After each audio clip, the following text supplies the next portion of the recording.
Good evening. I will call the school committee meeting for Wednesday, March 25th to order.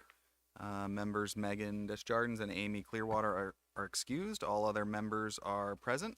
Please stand for the Pledge of Allegiance. I pledge allegiance to the flag of the United States of America and to the republic for which it stands, one nation, under God, indivisible, with liberty and justice for all.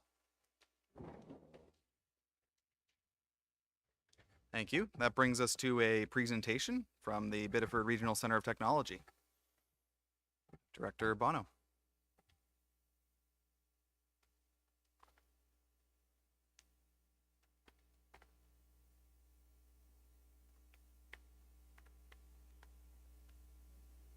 Having me tonight. I was asked to do a presentation geared especially towards the new board members who may not know a whole lot about COT, and perhaps for others it's a refresher, or maybe I'll add something that you weren't aware of. We have a video on our webpage. Have you seen that video? Watched it? You have, okay. Or have all of you? It's a good overview, but anyway, to start off with, we are a regional school, and we take students from Biddeford, Old Orchard Beach, Thornton Academy, Kennebunk, and on occasion from Massabesic. Massabesic students have first choice to go to Waterboro, but if Sanford doesn't have the program or their full, students can come to us. Our mission is pretty simple in that we prepare and ensure that students have the academic, career, and technical skills that will prepare them either for the workforce or entering into post-secondary education. And I'm just going to show this video to give you an overview of the school. Watch me mess this up. I need to change the name from Center of Technology because we'll go to skip.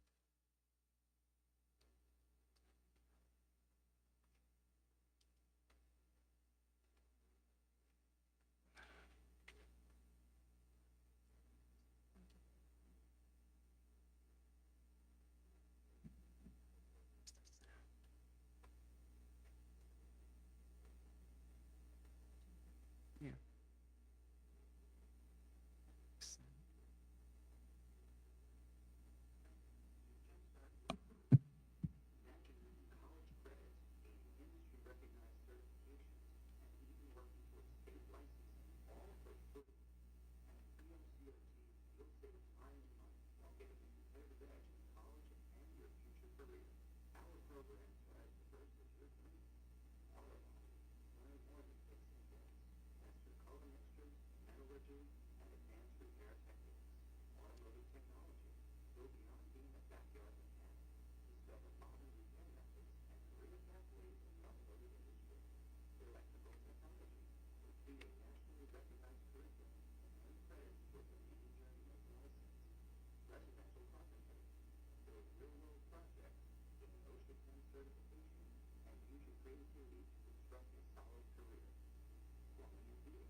So that's a promotional video um, that we do. We make one up just about every 2 years.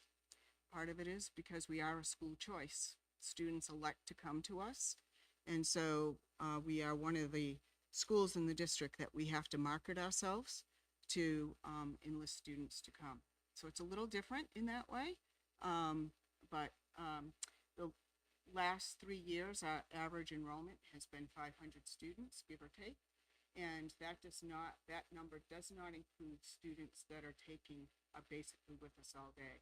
So they may be in a core program with us in the morning and then in the afternoon taking another program.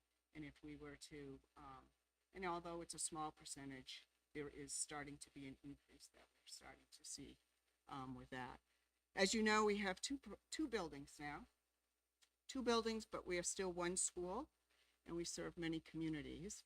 And so this is just a breakdown of which programs are in which school building. And next week, you will be joining us for a dinner in the culinary space, and we will be serving you along with City Council. So we're looking forward to that, and hopefully you'll enjoy what we provide. We also do some middle school programming.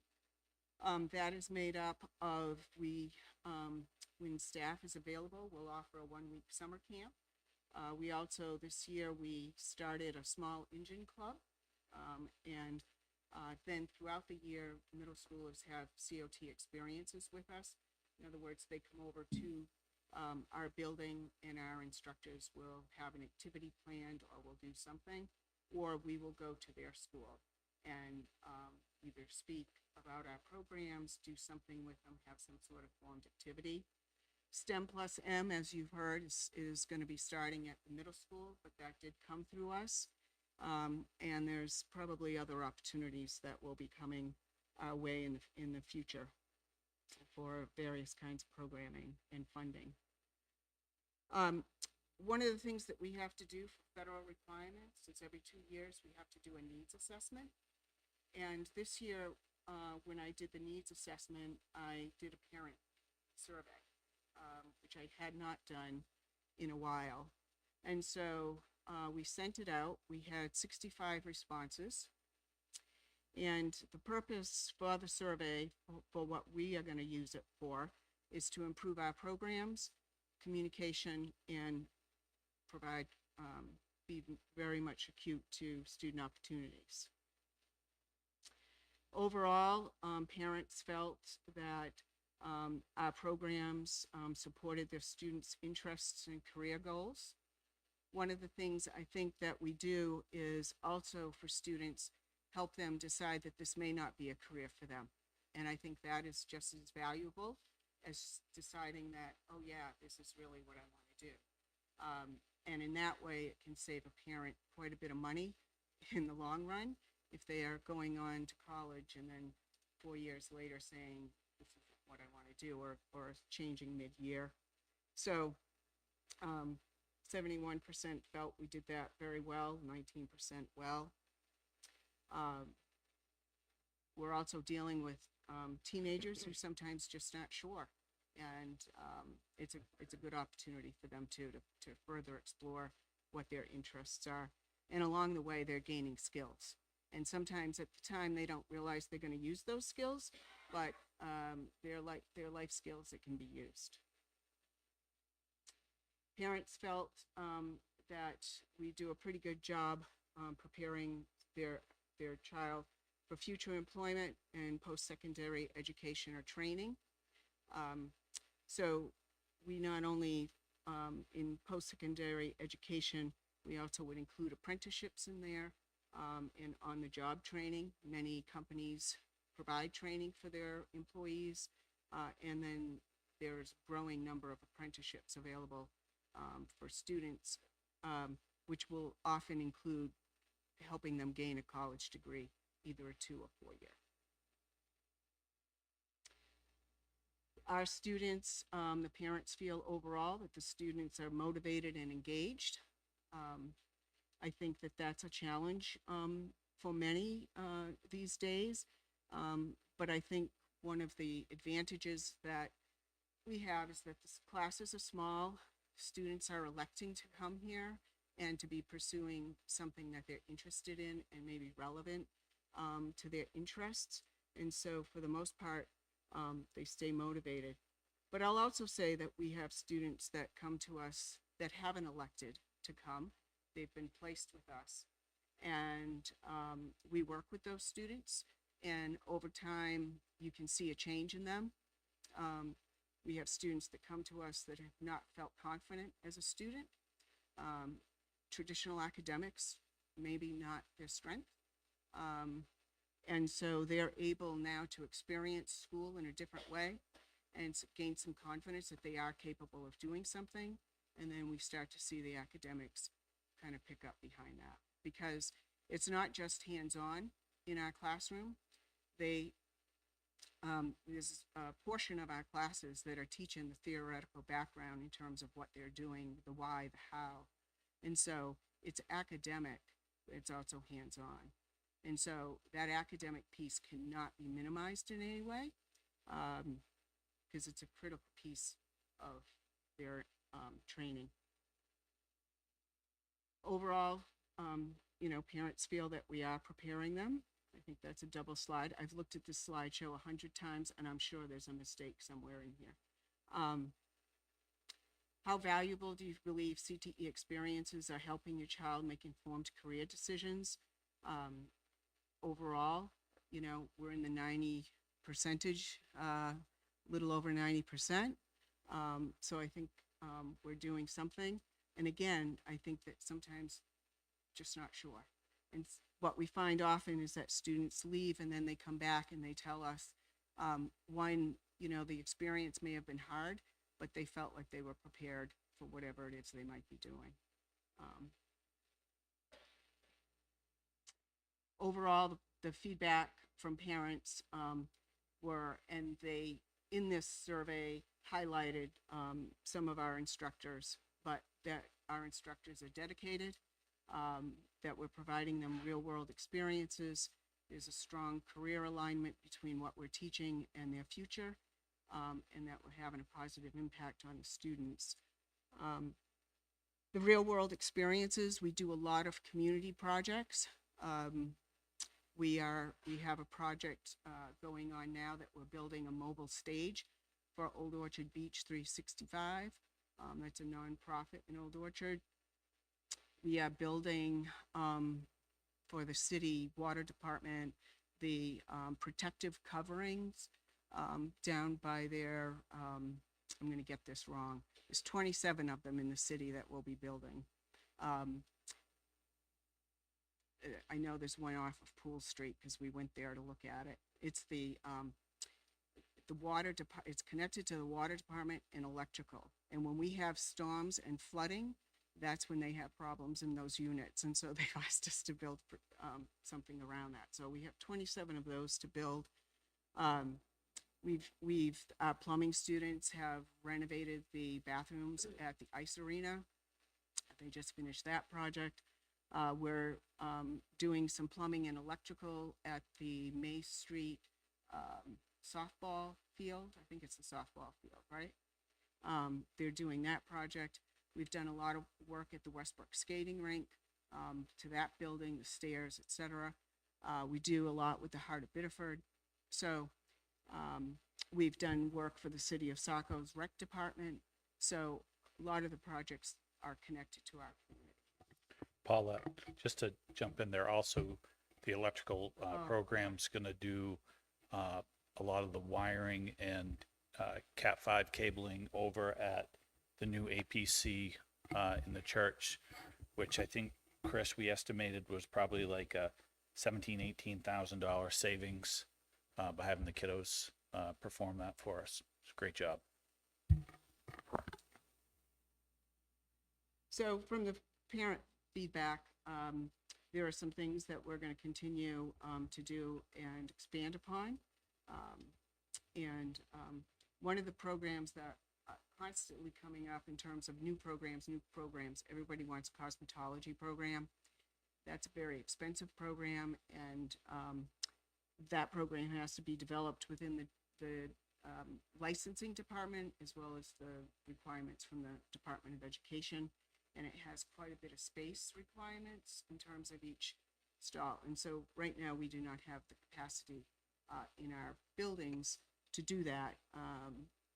That would be something down the road you'd have to look at as a satellite program in one of the other schools Paula, we have a relationship with. just for the board, for knowledge for the future, when we added the second COT building, pretty much the only reason that we were able to add it in that location is because we were taking up pavement. And on this campus, we literally have like no room to take any additional green space. So we could have all the great program ideas in the world over here with people who would probably, you might even have someone say, hey, I would do this. We're out of space on this campus for any growth. And so, as we've mentioned before about certain buildings or satellite programs, for us to take other steps, that's something that we would really need to search out. Is that space or that partnership somewhere, because we're kind of out of room over here. So the other piece about COT is that we have some accountability measures that we have to answer to for federal funding and state funding. And so I'm just going to give you a background around that. So for 2025, our overall graduation rate was a little over 99%, which means students going through the COT are graduating from high school. The benchmark that we had to hit was for the state was 94%. So we've hit that benchmark with 99. And in 2024, it was 98%. One of the things that's been instituted and we keep working on are the integrated credit options that students have. And so what that means is that all of our programs have been reviewed in terms of the standards and curriculum that's used, and working with our sending schools, that through that review, there we're able to determine that in some programs, but not all, that they may be able to get a science credit or an English credit or a math credit. And that has helped reduce the barrier to graduation and also to scheduling. Now, I want to reassure you that those credits are not passed out like candy. There's a plan in place for those students, and the guidance counselors work with the students, and our instructors make sure that those targets are hit as well, so that they're also getting credit in one of those subjects.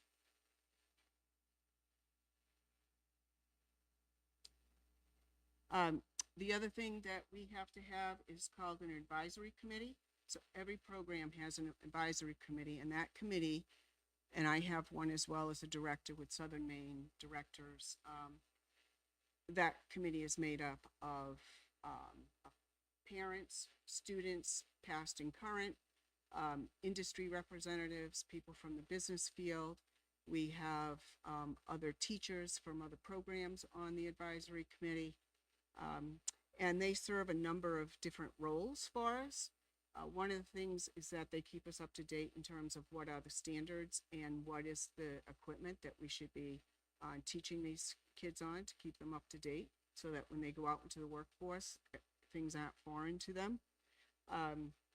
They provide us with internship opportunities. They also sometimes come in with equipment to demonstrate to the students, or we go to their companies so that students are learning on site along with their instructor. So they play a really critical role, and we meet with them at least 2 times a year in a formal setting, formal meeting, but they are involved with us throughout the year. That may be also, some of them provide scholarships, sometimes they'll make a tool donation. So they're involved in terms of, if you think about creating opportunities for our students, that's a critical role that they can play. That sometimes we can't afford some of the equipment that obviously they have. And so students are allowed, we're able to give them some exposure to that. So another mark for us is the labor market. All of our programs, and I don't think any of you have had to approve any of our programs. I think previous board members have, but when we go to enter or to establish a new program, there's a number of criteria I have to hit. One of them is what's going on in the labor market. And we have to show that there's going to be a need for that market and potentially growth in that market. And so as you can see, we are programs that we're offering and any of the future programs that we're going to offer, you see that there's growth and need. And that's on your right-hand side with program alignment forecast. We know that, and you hear it all the time, the trades needs people, they need people, so that's definitely an area for electricians, mechanics, plumbers, welders, construction, HVAC, carpentry, and those programs that we have. And so we're on the mark there. One of our big wins in the last year has been to establish a 6-month, we are now considered a pre-apprenticeship with Pratt Whitney for our machining program. And what that means is that the students that complete our 2-year program, they have 6 months of their apprenticeship program at Pratt Whitney knocked off, covers. And this is the first year. Last year we established it, and so we have a student that went to work there, and he's doing very well, and he's pretty close to completing his apprenticeship. And that's a company that has a lot of growth opportunities for folks depending on what they want to do. And we are in the process of establishing other pre-apprenticeship programs in different fields that we have.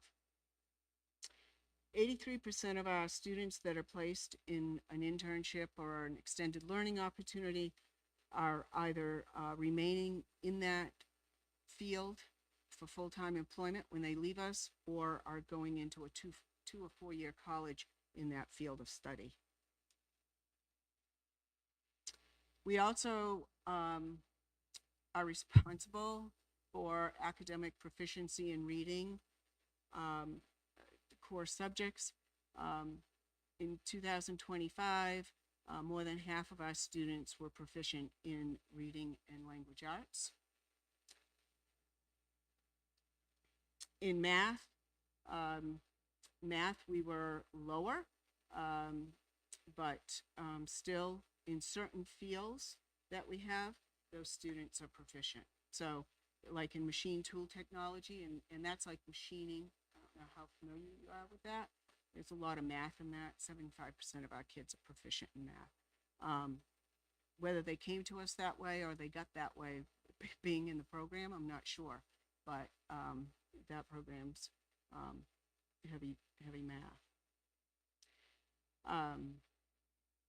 The data that I receive, and I did not give you this data because you'd be sleeping probably. It breaks down all of the subgroups of all of our students.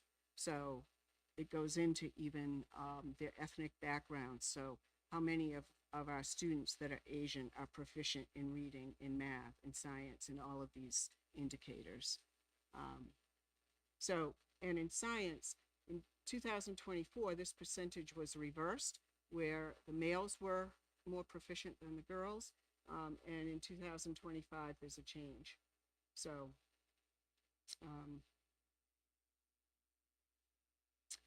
we also have a mark for non-traditional programs, and it's for this one, they're really looking at the male-female piece. The mark we were supposed to hit or should be hitting is around 22% of our population should be non-traditional. We're at 14%, so we need to continue to work on improving that. But if you break it down by some of our programs, we are above that 14%. So like in terms of male participation in our health and CNA class, we're at 55%. So then, if you start to break it down. But overall, in all of our programs, it's an area we continue to work on and try to improve. There's still a lot of, perceptions about career and tech education or, those biases, and we just keep trying to educate folks and have them experience classes in a different way. This here is our post-secondary placement, and that reflects students that are entering into in college. Again, the females are at a 97%, our non-trads 95%. Overall, which is they determine white students, that is our biggest population that we have at 94%, and the economically disadvantaged at 91%. This here, program quality, is a reflection of us. All of our programs have dual enrollments, which means students can earn college credits while they're with us. That is a requirement for all of our programs to have somewhere along the line a dual enrollment with a college. So like our education program has dual enrollments with the University of Farmington. And then many of our other dual enrollments are with the community colleges, which can be transferred to any of the UMaine programs. So our overall performance rate for students attaining post-secondary credits is around 96%. And you can follow us on social media if you like. And I now want to answer any questions that you might have or that you've been wondering about with COT. About 23%, this year it's 23%, but on average, 23 to 25% of our students have an IEP or a 504 plan. And like I said, we average around 500 students a year. For the last 3 years, that's about our average, give or take. Thank you. That was very helpful. Any questions, Marie? More so comment than question. first of all, you guys are doing a great job over there. And with today's market, I think it's really important that we just promote, because we're seeing major numbers in job losses with the influx of, AI in some of the various industries. Um, to look at that 11.1 billion unfilled trade jobs anticipated is pretty scary if you're looking to have anything done. And I think it's really important what you're all doing. But again, the promotion and trying to get people to shift what it is they might want to do and to really take a hard look at what those job markets are projected and where they're going versus what the need is. So again, kudos to everything you're all doing. I love seeing everything posted on, Facebook with regards to the successes of our students and the skills competitions. They're doing a great job. They're putting us on the map in a very successful, respectful manner. And keep up the good work. And I can't say, anything more other than just congratulations on what you've been doing, and keep going after it. Great job. I do want to also mention that a very large, when we talk about career development, a very large part of our program, and including their grading, is around their habits of work, around employability skills, professionalism. That's 33% of their grade.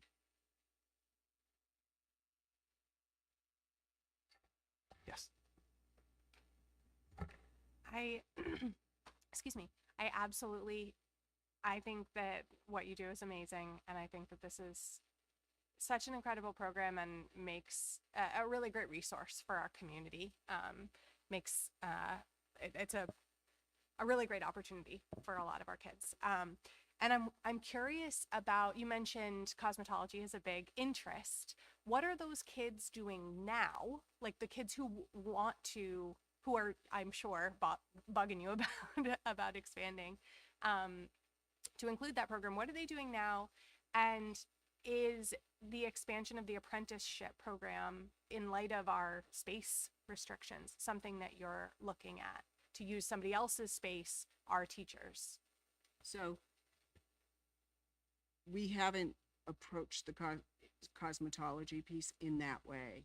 One of the things that we run up against is, and in one of the slides, I didn't accent it, but in the labor slide, we have many companies or spaces that the requirement is a student has to be 18 years or older, and that has to do with insurance purposes.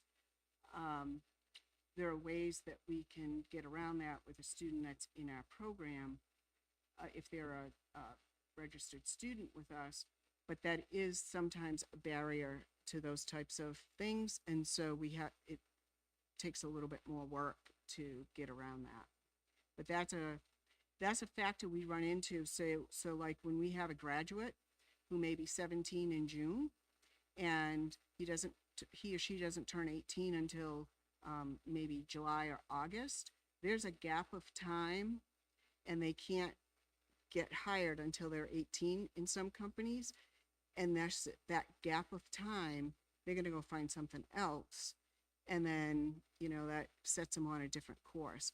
One of the things we're trying to work with companies on is to be coming in earlier in the year, like in the fall, and start developing relationships with the kids, and then have some sort of system that they're hooked in even in June and July, and until August.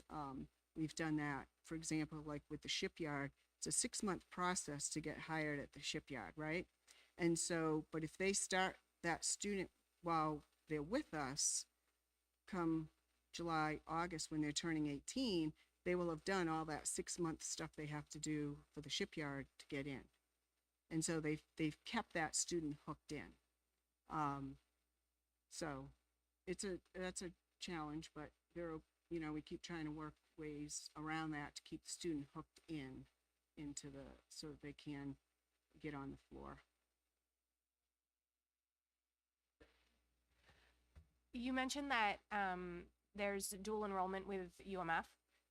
I'm curious if you have just anecdotal data, because obviously you're a wealth of information about these students. Do we see kids going to Farmington after graduation and then returning to teach in the community? Do you know of any such example? I know that we have one or two that have returned to BPS or BIS. Now, I can't tell you that they went to Farmington, but I know they went to a teacher prep school and they're back here teaching. That's really interesting. I'd be interested maybe in any kind of program that incentivizes that, because we all need teachers. Thanks. In terms of that, our intro to education program, that's in the morning. Those students go out to the local schools and they're placed in a classroom. That's different than the nursery program, preschool program. Those students, when they graduate, would be eligible for an EdTech 1 certification, and that's a new development that we gained last year. So. Tim? Yes, not really have a question for you, Paulette, but for someone that had a front row seat at the COT for many years, I just want to say that Paulette and her staff do an absolute wonderful job with whatever they end up doing for programming. That's a jewel in this city that needs to be supported by all of us, the community, and certainly the school committee. I just want to thank you for your presentation. I know how much work you put in, Paulette, and I just want to say great job. And I just absolutely love the new programming that you have coming. So thank you. Thank you, Tim. Other And we do questions? have a student here. If you have any questions for a student, she's in our engineering and architecture program. Any questions for Cordelia? Paul, I had a couple for you. Do you have the percentage of Biddeford students who end up going in their 4 years taking a course at the COT? I can get you that information. I don't have it. Or ballpark, what would you say? Um, And that's all right. I'm I'll curious. I'll get you the exact have we ever number. thought I of- can break it down so down. that you know which the numbers are from each sending school. Have we ever considered looking at making that a graduation requirement to take one course at the COT? I think that would be a great discussion for the board to take up. Is that something capacity-wise that the COT could handle? Are there financial implications? Paulette, we'll get to build another building. Oh, and it seems like you open up doors for a lot of folks through these programs, and maybe Right. not everyone takes one, but if there was a requirement to do so as a Biddeford High School student, that may be something worth exploring. We have, through the Career Exploration Program, which is an elective for BHS kids, a lot of them go through that program, Mhm. and then some of them will continue on and take a COT program, another program. That's helpful. And then I've heard from several folks interested in, I think there was a small engine program that you mentioned is coming on board. Is that something that would include boats and watercrafts? When you get me a new building, yes. Don't worry, I have a couple of outboards that I may need to bring over. I think It's a good starting point. I think the capacity for that would be limited, Mhm. but I'm never going to say we're ruling it out. We would just have to be creative. Even bringing in small engines right now, we're being creative about space. And the instructor that most likely is going to be teaching that has a background in marine engine repair, Oh, great. and is certified in that. So, down the road, it might be, depending on how creative we can be with how we make that happen. That's good to know. There are a bunch of harbor commissioners that would be very interested to know that. Yeah. And again, some things like that, I think we need to be creative, that maybe if that's one of the areas that we're doing, it may not have to happen on site. We might have to go to a marine place where the Right. students are there, and if we have a relationship with someone who would allow that. So there's some things we have to work around that, but again, you just got to kind of figure it out. That's helpful. And so that program would meet the technical requirements of the job need in the future for small engine or marine Yeah, repair. and I think there are a lot of students that don't really do a lot of that kind of hands-on. So, Mhm. I mean, years ago, you'd have students that would come into these programs that would know even the difference between like a flathead and a Phillips head. They don't, they don't know that now. They don't even know what it is. They don't know how to handle it. So I think the small engine also is a feeder program for other programs that students may have other interests. But a lot of our students, boats, snowmobiles, ATV machines, you know, those types of things too. So Definitely. that we would have capacity, I think, to do. Oh, great. And then another one I hear from folks in the community is, are there any programs that are available for someone, say, in the adult education program or someone who's graduated high school? So right now, no. I think we've offered welding programs in the past. It works best when, like, it's our day instructor teaching the course at night. Mhm.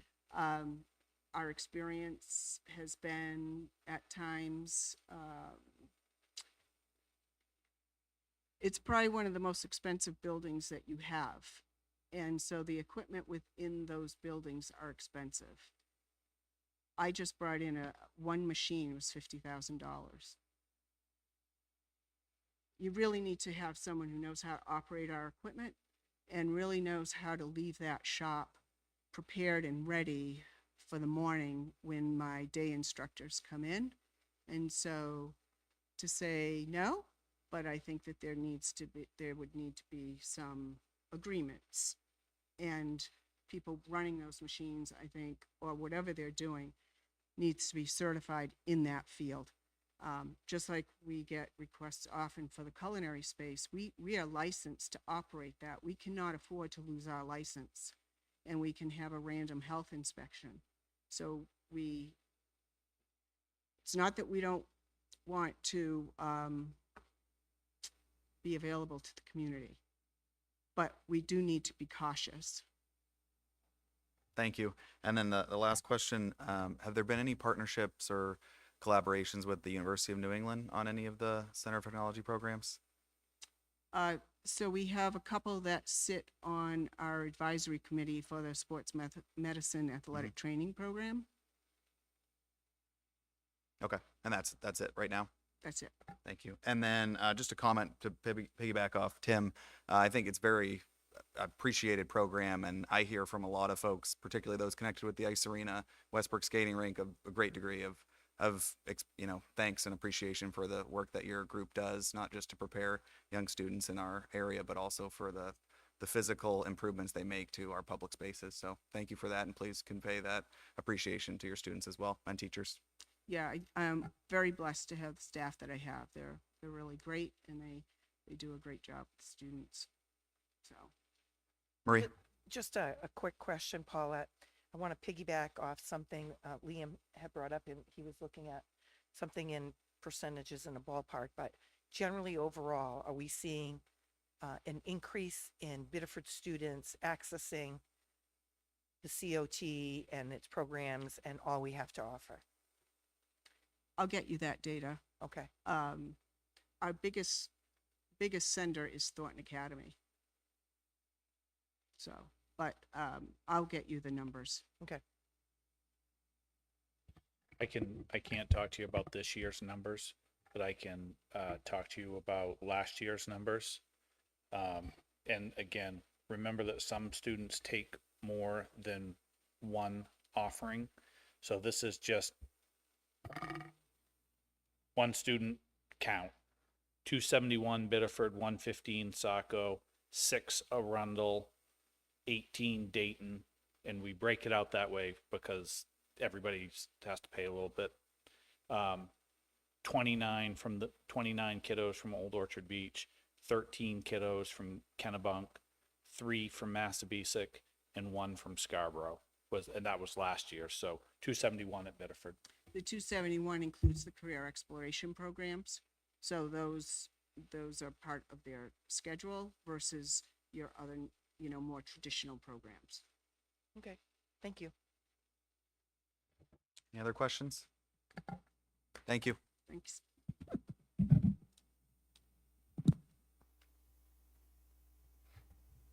That takes us to item E, adjustments to the agenda, of which there are none. Item F, approval of the last meeting minutes from March 11th, 2026. So moved. Moved by Marie, Second? second by Emily. All those in favor? That is unanimous. Consent agenda.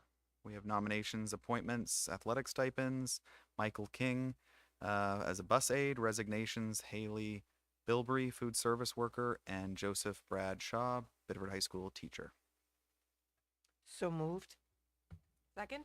Moved by Marie, second by Emily. Any discussion? All those in favor? That is unanimous.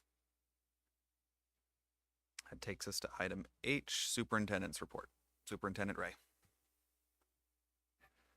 All right, good evening, everybody. Have a lot of things to share with you tonight. First, I want to congratulate the following teachers who are nominated for York County Teacher of the Year: Gloria Myro, Biddeford Primary School; Colleen Hatt at Biddeford Middle School; and Abby Gildersleeve of Biddeford Primary School. This tremendous honor reflects their unwavering commitment to foster the love of learning, support student growth, and create positive, enriching classrooms. So congratulations for their nominations. Also want to congratulate Biddeford Middle School teacher Colleen Hatt, who was also named among the 20 outstanding women of 2026 by Coast 93.1. She was recognized for her efforts as a mentor teacher, the BMS drama director, and for volunteering with Unified Sports, Best Buddies, the local shelter, Girl Scouts. You can find their full interview on the website. Following up on Paulette's piece, I just want to congratulate the 6 Biddeford Regional Center of Technology students who earned medals at the Maine Skills USA competition. Of the 28 students who competed in 19 events, we brought home 2 golds, 2 silvers, 2 bronze medals. So well done. I think we're going to try to bring them here another time. I'm pleased to share that Biddeford High School has been awarded a $3,500 grant from Special Olympics of Maine to support our continued efforts towards becoming a unified champion school. These funds will help provide equipment and team gear, ensuring that unified athletes have the same opportunities and resources as all of our student athletes. I'd like to thank Dennis, Martha, Shelley Kane for their leadership and dedication for securing the funds. So those are great programs. Something that I'm pretty excited to announce, because it's something that you don't see whatsoever. The rooftop solar at Biddeford High School is fully installed and generating electricity. We'd kind of had a commitment here several years ago that we purchase the community solar for rates. We looked at solar here on the rooftop, and this project will help reduce our reliance on traditional energy sources, lower expenses, just being responsible both financially and as good stewards of the environment. Clearly, we know what every storm does to our beach area, and so it's a big part. It's a good accomplishment for you guys as a school committee to make that step, because it does take a little bit of chance and all of that, but it's exciting to see. If you have a child turning the age of 4 for pre-K or 5 for kindergarten before October 15th, please, please, please do the pre-registration early. It really helps us with planning, and you can find information on our website. There will be a parent information night for 7th grade parents on Thursday, April 2nd from 5 to 6 at the BHS Little Theater if you have a child entering the 8th grade next year. Parent-teacher conferences for the spring are on the 8th. Please feel free to follow up with your child's teacher. And then lastly, LD 2226 last week moved out of committee, will be voted on by the House, by the floor sometime in the next couple of weeks. That is a tremendous, tremendous win for the city of Biddeford that we've been working hard for all these years. Based off initial calculations, I'm going to say $1.5 million to $2 million annually, if that's passed, is brought to Biddeford. Hasn't been a change in the funding formula in about 20 plus years, and we're part of that. I really want to thank partner superintendents who are part of that. I want to thank our local legislation, Mark, Ryan, Henry, all champions of this piece, and really a great partnership with the MEA at the state level of trying to pass this part. It was great to see all the groups come together from around the state, benefit 165 school districts statewide. There's a hold harmless provision for those who are losing money over 3 years. And we will get back to work on looking at the special education adjustments, as it's just not ready yet. It's such a big part of the formula. And proud of the work that the committee in Augusta did, taking a step without having all every ounce of information. It's good legislation when you see people working together from both sides of the aisle. So I praise them on that. Any questions for the superintendent? Marie? Not a question, just a comment. This has been going on for a few years. There are people who have been very vested in working extremely hard. And sometimes people, we do things because it's our job and what have you. But I think this piece goes deeper for a lot of people. I think it's to the very existence, to their core, their heart, and their soul, as to what they believe is just fair for kids. And I just want to say how fortunate we are to have had you on this piece with a number of colleagues and the work that you have done, because it just doesn't benefit kids in Biddeford. This is going to be significant for kids throughout the state.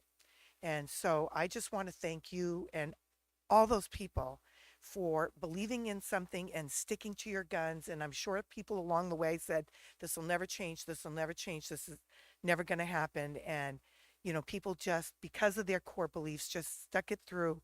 And I think it's a long time coming. And again, thank you to all those people who have done this tremendous amount of work and believed in kids getting a fair shake everywhere. So thank you.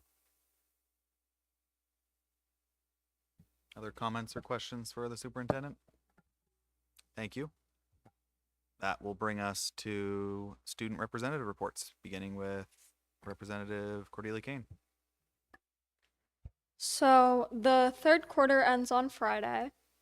At Biddeford High School, the National Honor Society went to BPS on Friday to make cards for the nursing home as part of our Make It Count March week. Spring sports start next week, and pitchers and catchers started on Monday. Next week is our Spring Spirit Week with a pep rally on Friday. Last week at BIS, author and illustrator Rebecca Lowell went to their school and met with each den to talk about her work as both an author and an illustrator, and she shared tips and strategies for writing and illustrating. In preparation for her visit, classes read her book, Catching Flight, and at the COT, select students will be inducted into the National Technical Honor Society on the 26th. Thank you.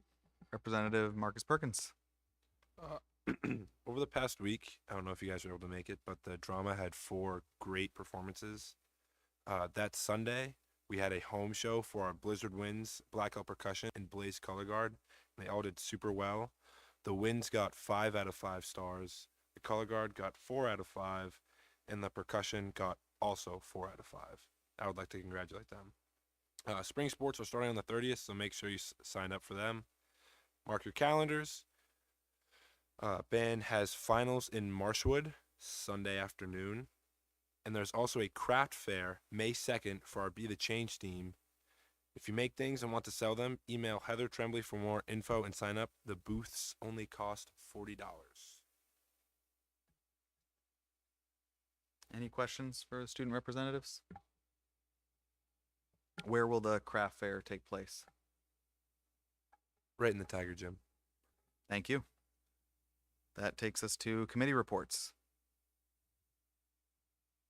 Any committee reports from committee members? Seeing Marie. The Ed Tech 1, 2s, 3s, Library Aides and Administrative Assistants Association, we all met this past week on Monday.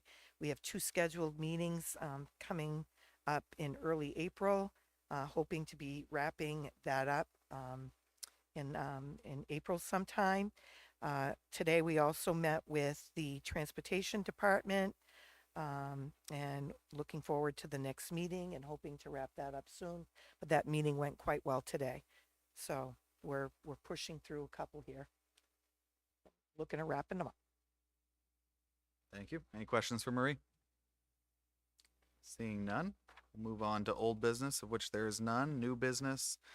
Item A, an update on LD 2226. I think you may have covered that already.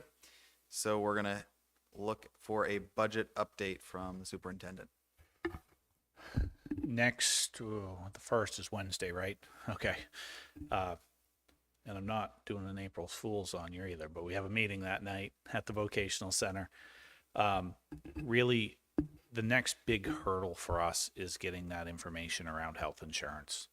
That's the big piece. I would kind of suspect that maybe before Friday, we will get an email, maybe early next week, that says the increase for the entire state will be between this number and this number. I've heard through the grapevine that it could be better statewide than it was last year, the ban, but that doesn't make me feel warm and fuzzy inside, because I think what's challenging in our environment is that a lot of us sitting here or in the room, when you think of something that's increase and someone says, all right, 3-4%, that's what you expect. Everyone's built off that 3% a year, like historical piece. I just feel like with health insurance, sometimes people feel like a good year is like a single digit, which doesn't necessarily make you feel good, because 10% is a lot of money, 14%. I know, in some of the labor things that you read, seeing companies 18, 20%. So it's hard to celebrate. If we got an 8%, it's hard for me to celebrate that, because you're thinking about something so much lower.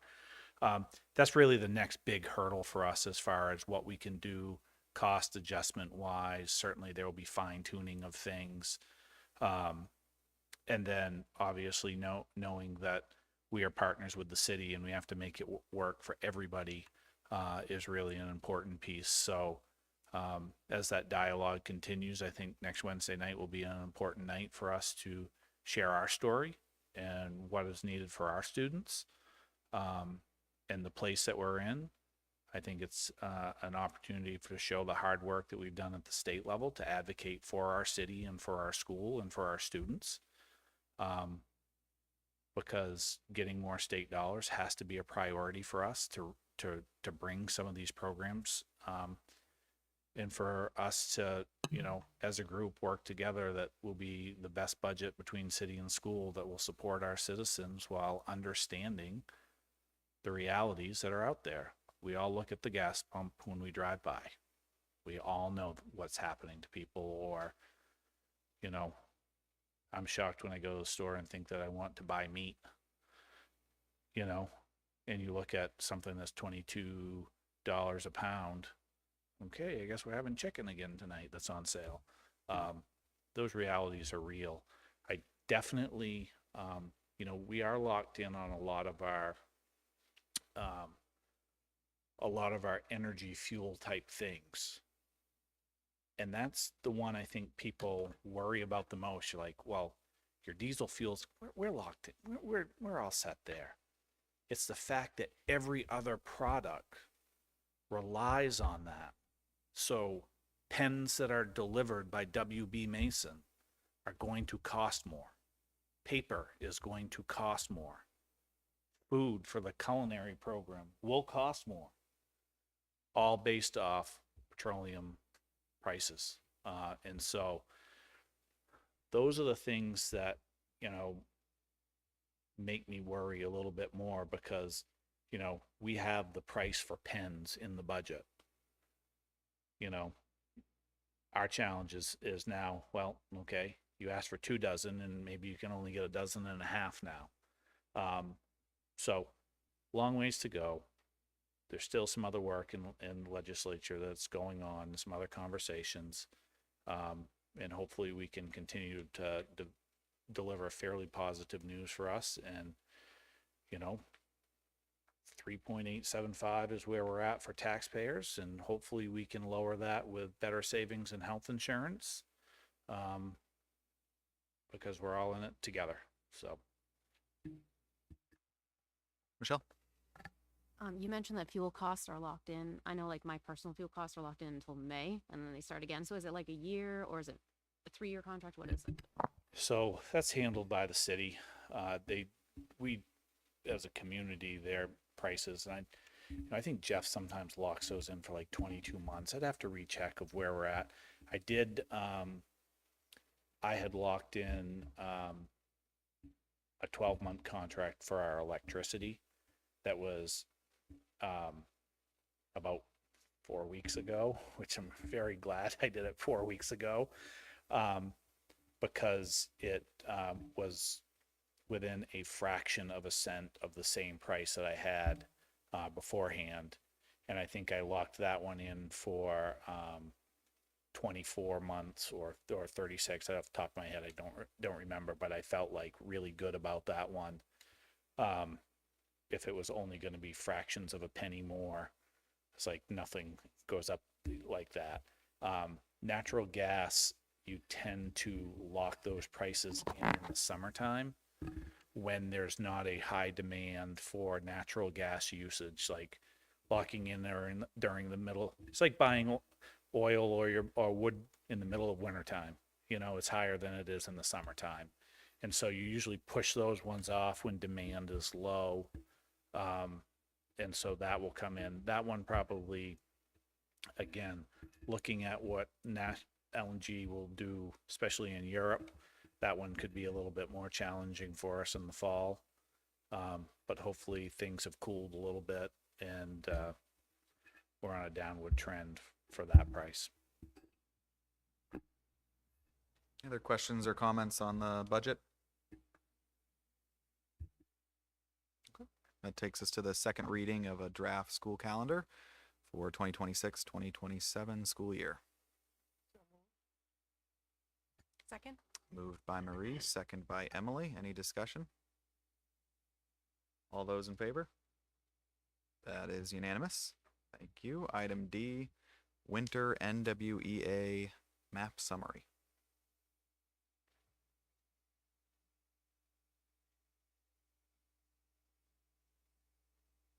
Right, good evening. So what you have in front of you is a memo in regards to the NWEA assessment that our students take 3 times a year.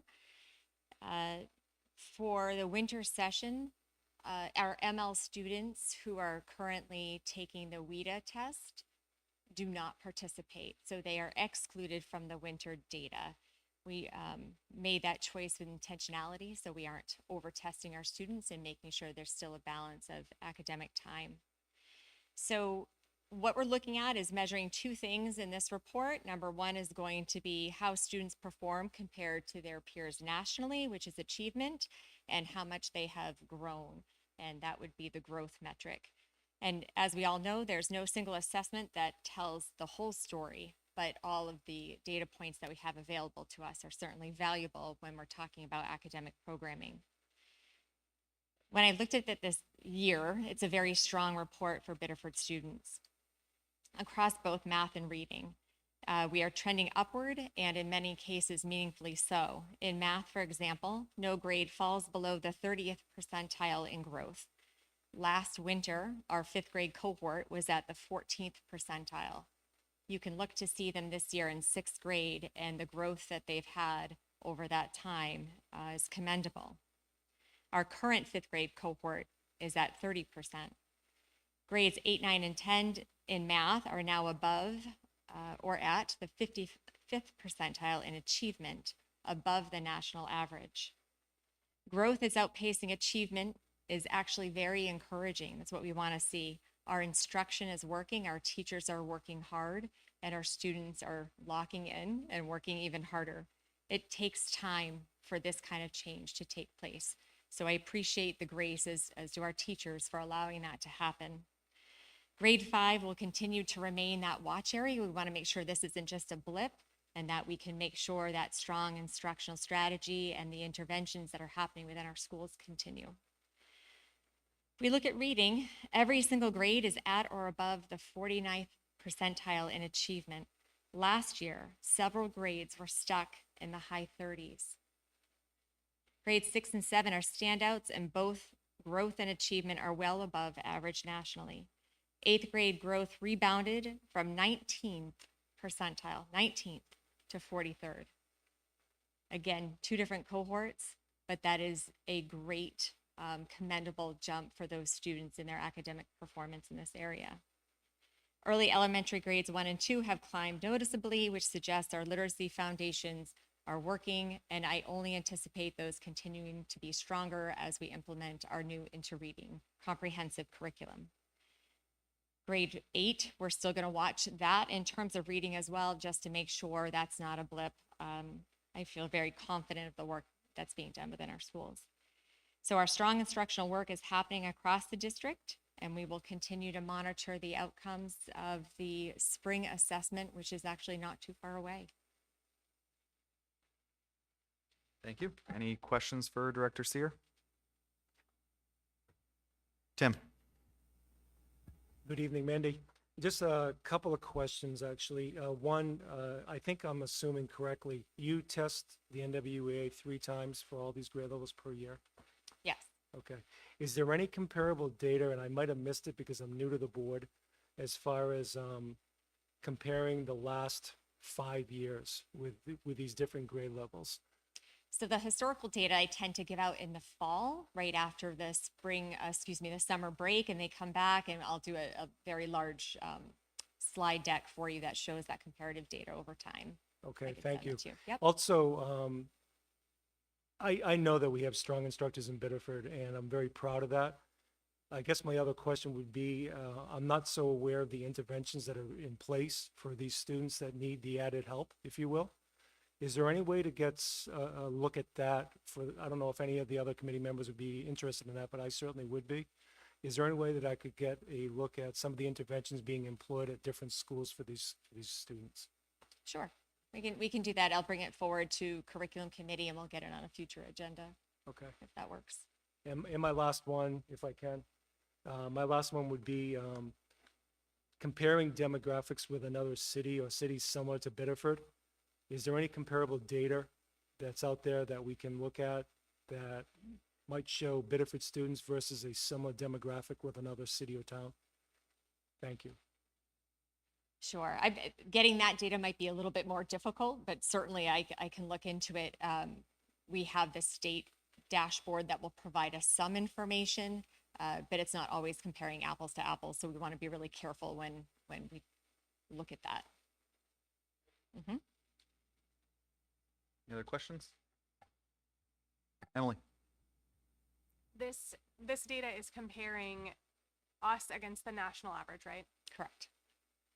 Do we have data? I mean, I know we do. Do you know roughly, comparing to proficiency, how proficient our students are as compared to the national average? Yes, so I can certainly get that as well. It's one of those things that when they take this test, right? It's a snapshot in time of one student's academic performance on one day with one assessment. So again, we are trying to be really thoughtful about how we are sharing this data out. The fall, it's more of a historical data picture. This is going to be your national comparison and growth. The spring assessment looks internally in the state of Maine and compares with the Maine through year. So I try to do 3 different snapshot presentations throughout the year. That makes sense. Thank you. You're welcome. Thank you. Any other comments, questions? Thank you. You're welcome. That will bring us to ESEA FY 27, Every Student Succeeds Act. So that's me again. I am just putting forward to you a memo so the public is aware that we are beginning to work on our fiscal year 27 ESSA application for our Title I schools and our Title I programming. Each year I come to the podium and I share opportunities for the community to be involved and engage in how we choose to allocate the funds that we receive for our Title I math and reading programs. Please contact the superintendent's office, email me directly. I have a link that's posted on our website for you to fill out any information if you're interested or have any thoughts about how spending should take place. Principals through their PI meetings or their parent councils will take the time to engage and talk about the comprehensive needs assessment and how the funds will be spent as well. So there's many opportunities for stakeholder involvement, and this is a requirement from the state that I share this with you tonight. Thank you. Any questions for Director Sear? Thank you. Thank you. Item M is public participation, or a 3-minute limit on any item.